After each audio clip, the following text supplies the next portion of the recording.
السلام عليكم، أهلا بكم في حلقة جديدة مع إبراهيم عيسى.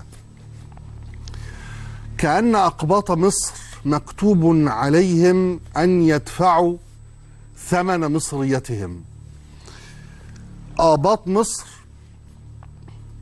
اليوم وتلك الظهيرة السوداء في الكنيسة البطرسية، في الكاتدرائية، في العباسية، مشهد من مشاهد التاريخ المتكرر لتضحيات الأقباط ولبطولات الأقباط ولعظمة الأقباط ولمصرية الأقباط ولاستشهاد الأقباط ولبطولة الأقباط ولإصرار الأقباط وتصميمهم وانتمائهم لهذا الوطن.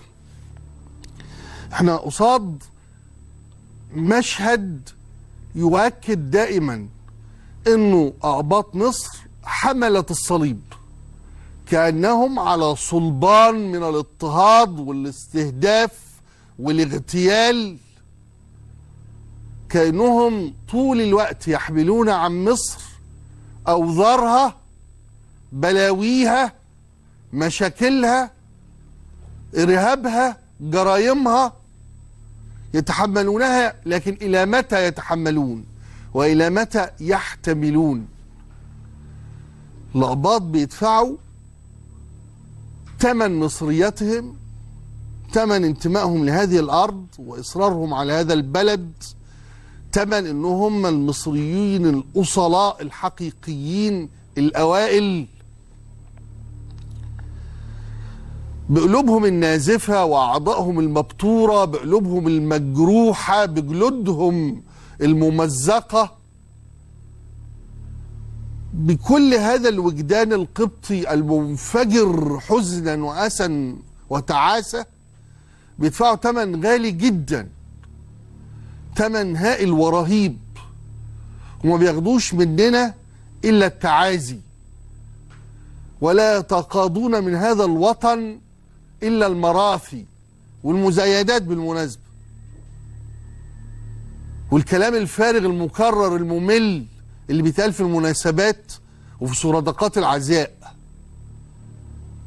لا يرى الأقباط من مصر، من الدولة المصرية، من المجتمع المصري، لا شيء يشفي الغليل ولا يرد الحق.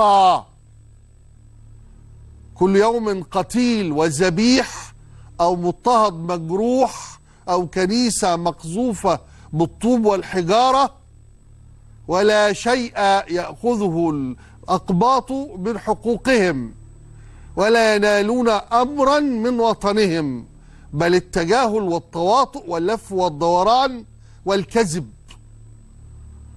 مع كل مصيبة من تلك المصائب، مع كل مذبحة من هذه المذابح اللي بيتعرض لها الأقباط، حفلات من الكذب، دولة بتكذب ومسؤولين دولة يتكاذبون، كلام مكرر وممل وفاشل، ثم ينفض السرادق العزاء لنستعد لسرادق آخر.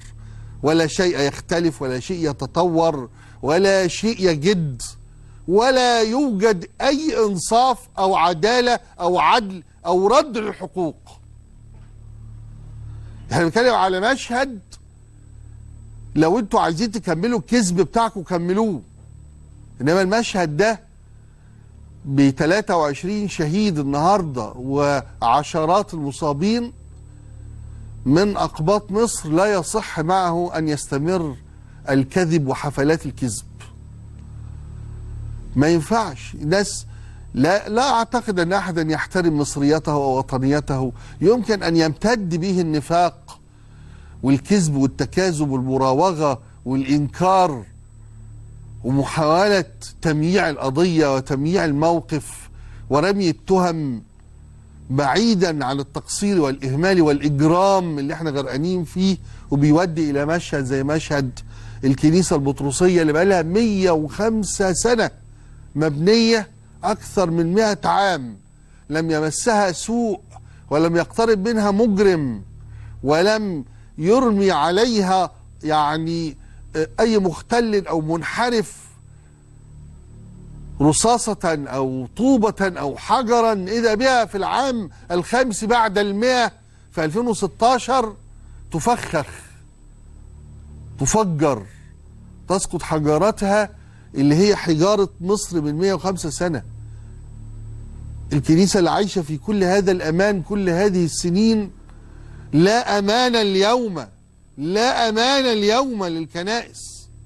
ومحدش يطلع يقول لي في حفلات المزايدة برضه أصل الإرهاب ما بيفرقش بين مسلم ومسيحي. لا، الإرهاب بيفرق بين مسلم ومسيحي. انتوا بتكذبوا على مين؟ الإرهاب بيستهدف المسيحي أكثر، ويضطهد المسيحي أكثر، ويطارد المسيحي أكثر، ويفجر الكنائس. لا، الإرهابي بيستهدف المسيحي أكثر من المسلم، زي ما بيستهدف الشيعة أكثر من السنة، إذا كان في السعودية ولا في الكويت ولا في العراق ولا في سوريا. الإرهاب بيفرق بين المسلم والمسيحي، وبيستضعف المسيحي، وبيقتل المسيحي. ولما بيروحوا كل جمعة من الجمعة السوداء اللي بيروحوا فيها يقذفوا كنيسة أو بيت مسيحي بدعوة إنه أهله بيصلوا فيه أو إنه أهل القرية بيصلوا في هذا المكان، طبيعي جدا إنهم يفجروا كنيسة. اللي بيروح يرمي كنيسة بالطوب وبالحجارة ويحاصرها ويحرقها طبيعي جدا يفجرها، طبيعي يفخخها. الإرهاب ما بيفرقش مسلم ومسيحي، لا بيفرق. وزي ما بيستهدف ضباط الجيش والشرطة والمفكرين والمستنيرين والمبدعين أكثر ما بيستهدف العاديين. لا، الإرهاب بينقي. المشهد لا يمكن انه يتم ببرقيات العزاء وشوية الكلمتين بتوع الاسطوانة بتاع كل مرة دي. الاسطوانات دي شاخت وشرخت. لو انتوا ناويين تحلوا ما جرى اليوم من فجيعة بالاسطوانات التقليدية وبرقيات العزاء، وتروحوا تحضروا القداس وتكلموا وتهمسوا في أذن البابا ويطلع يقول كلمتين يراضي، لو انتوا هتحلوا بالطريقة دي فلا حل. ما هو أصله يا جماعة الموضوع واضح جدا. ده الطريق اللي سلكته مصر وإدارة مصر وحكومة مصر منذ سنوات في مواجهة الإرهاب. هما بيقولوا انهم بيواجهوا الإرهاب، هما ما بيواجهوش الإرهاب طبعا، بيدعموه. فكانت نتيجته ايه؟ نتيجته حوادث إرهابية لا تنتهي، ونتيجته استهداف للمسيحيين ولقباط مصر لا ينتهي.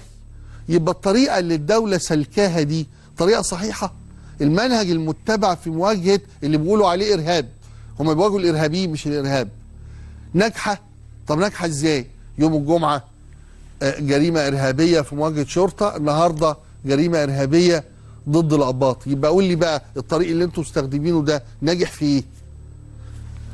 بيواجهوا التنظيمات يقول لك احنا مسكنا خلايا. يا سيدي امسكوا 1000 خلية، هتطلع الخلية ال1001، الخلية ال1002. ما اتعلمتوش خالص من الحكاية دي؟ يعني انا عايز اقول للمصريين بوضوح ايه الفرق بين حادث كنيسة القديسين في 2010 وجريمة وحادث البشع النهاردة في 2016 للكنيسة البطرسية. ايه اللي اتغير في مصر؟ ما الذي تغير في مصر؟ كنيسة فجرت، 21 قبط استشهدوا في كنيسة القديسين داخل بيت الله، و23 النهاردة استشهدوا داخل بيت الله في الكنيسة البطرسية. ايه اللي اتغير في واقع 2010 او في 2016 على واقع 2010؟ والحادث هو والجريمة هي والطريقة هي واستهداف الكنائس هو. ايه اللي اتغير؟ الامن اتغير؟ لم يتغير فيه شيء على الاطلاق، امتداد للفشل. ولا انتوا ناويين تقولوا انه مش فشل؟ بقولوا يعني ناويين تقولوا ان تفجير كنيسة ده مش دليل فشل امني؟ ايه دليل نجاح؟ ايه اللي اتغير؟ طريقة دولة 2010 اتغيرت في طريقة دولة 2016؟ الحقيقة الكاملة لا، لم يتغير أي شيء. لا يزال ملف الأقباط ملف أمن دولة، ولا يزال مواجهة الإرهاب هي مواجهة للإرهابيين، ولا يزال تحالف قميء بين أجهزة الدولة والسلفيين، ولا تزال المؤسسات الدينية الكهنوتية على جمودها وتخشبها، ولا تزال فتاوى تكفير المسيحيين والحض على هدم الكنائس وبث الكراهية والتحريض ضد الأقباط هو لم يتغير، ربما انتفخ وزاد وتمدد. ايه اللي اتغير في 6 سنين عن ديسمبر 2010 من ديسمبر 2016؟ الدولة دي اتعلمت، اتغير فيها حاجة اصلا؟ المواجهة اتغيرت طبيعتها؟ نجحوا في انهم يفهموا انهم فشلة؟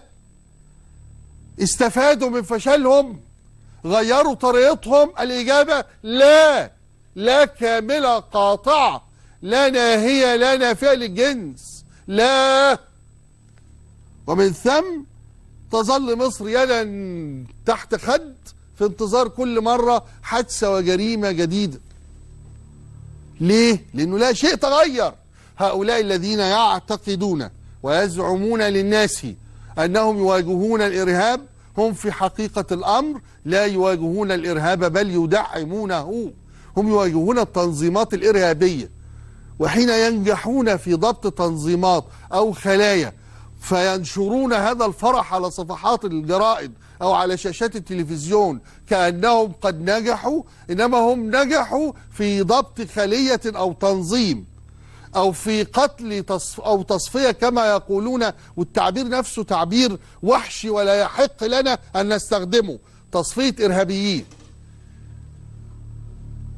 هم بيتخلصوا من إرهابي وبيتولد 100 إرهابي، بيتخلصوا من تنظيم ويتولد 10 تنظيمات، يتخلصوا من خلية ويتولد 15-20 خلية. يفهموا حاجة بعد كده بقى؟ يفهموا ان الموضوع مش القضاء على خلية، مش القضاء على تنظيم، مش انه يردوا ارهابيين يعني قتلى وسط اشلائهم. لا، مش ده الموضوع. افهموا بقى، افهموا بقى كم واحد المفروض يستشهد ويموت، وكم كنيسة المفروض تنفجر تفخخ عشان تفهموا ان انتوا ما بتحاربوش الارهاب. كم واحد فينا المفروض يموت عشان تفهموا. ما يجري الان في مصر، وبقول لك اهو من 2010 ل 2016 لا شيء تغير في المنهج ولا في الاداء، ولا هو الشخصيات بس اللي اتغيروا، ولعلهم اقل كفاءة بكثير من الشخصيات السابقة بمسافات. هل في أي شيء اتغير في المنهج؟ تعرضنا لإرهاب واضح في كنيسة القديسين وفجرت، فاستمر المنهج على ذات المنوال وبذات الطريقة وبنفس الأسلوب، فجاء ديسمبر 2016 لتنفجر كنيسة أخرى. كم كنيسة تنفجر كي تقنعكم أنكم على ضرب خاطئ وإن اللي بتعملوه غلط، مش إنه مش كفاية، غلط. بتشددوا الأمن أمام الكنائس. برضو من الحاجات المفارقات المذهلة لما تحصل جريمة مثل تلك وحادث مثل هذا، فتلاقي حالة استنفار أمني ويومين 2 ويتفك ومفيش أي خالص ولا توتر، ده كل الاستنفار ده يخلص. حتى مش عارفين يدركوا انه الشويتين اللي انتوا بتعملوهم دول ملهمش اي قيمه، لانهم مش مستمرين. ده من فعل التوتر، تلاقي البلد كلها متوتره وكمان ايه ومش قال يعني خلاص. طب بعد اسبوع ايه الاخبار؟ ولكن حاجه حصل ده 3 ايام، مفيش اي درجه من التنبه ولا اليقظه ولا اي حاجه. في الغتاته، يعني يغتتوا على الناس ويغلسوا على، مش انتوا بقى عايزين امن، مش انتوا عايزين بقى مش عارف، كانه يعني العالم كله ما بيمارسش الامن بالطريقه اللي احنا بنمارسها دي. مش الامان يعني الغتاتة على المواطن او التنكيد عليه او افساد عليه مروره او مواصلاته او حياته، قال يعني الامن، او قفل الطرق والشوارع قال يعني ايه بقى الحاله الامنيه. ده بالعكس، ده دليل هشاشه، دليل هشاشه انك انت بتخلي الحياه غير طبيعيه، قال بتواجه الارهاب. الارهاب اصلا معمول عشان يخلي حياتك غير طبيعيه، فانت بتساعده. واي مشكله تحصل اقفل الشارع، اقفل الطريق، زود حرم الطريق، الكنيسه لا الرصيف خليه لغايه الرصيف التاني، يا سلام. كل الوسائل والطرق دي يا جماعه مش مع حد عقول عصريه بقى، هنفضل شغالين بالعقول التقليديه لامتى يا جماعه؟ ماشي، الساده اللواءات والرتب ايه ويخضوك وشنبهم عامله ايه ولابسين الزي ايه وداخلين، وبعد الحادثه تلاقيهم عاملين كده ومتوترين قوي وبيزعقوا في الناس، وبعدين ايه بقى اللي بتعملوه؟ ضحايا ورا ضحايا وجرائم وراء جرائم.